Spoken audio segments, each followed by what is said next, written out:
Hello friends, আমি এসেছি আমার বাপের বাড়িতে কালী পুজোর পরের দিন। তো আমার বাড়ির ঠিক উল্টো দিকেই আমার ভাই আর দাদারা মিলে এগুলো করেছিল, এই প্রথমবারই করলো। তো দেখতে বেশ ভালোই লাগছিল, আর অনেক লোক কিন্তু দেখছিল আর ফোনে ভিডিও করছিল। আর এটা হচ্ছে আমার পাড়ার ঠাকুরের দেখার লাইন, কত লম্বা লাইন দেখো। তারপর আমরা চলে গেছিলাম একটু ঠাকুর দেখতে। তো এটা একটা ভূতের প্যান্ডেল করেছিল, বাট সেরকম কিছু একটা হয়নি ভেতরে। খুব একটা ভালো লাগেনি আমার, সত্যি কথা বলতে। আর আমার পাড়ায় যেটা করেছে সেটা হচ্ছে রঘু ডাকাত, এটা মোটামুটি ভালো হয়েছে। আর প্রচণ্ড পরিমাণে ভিড় হয়েছিল এটা দেখার জন্য।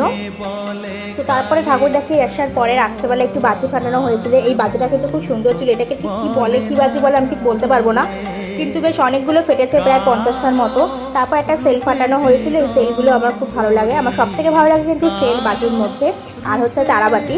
তো যাই হোক, তারপরে এরকমভাবেই আমরা আনন্দ করলাম। লাস্টটা ফানুস উড়িয়ে আমরা গুড নাইট করে দিয়েছিলাম। তো এরকমভাবেই আমার দিওয়ালিটা কাটলো ফ্যামিলির সাথে।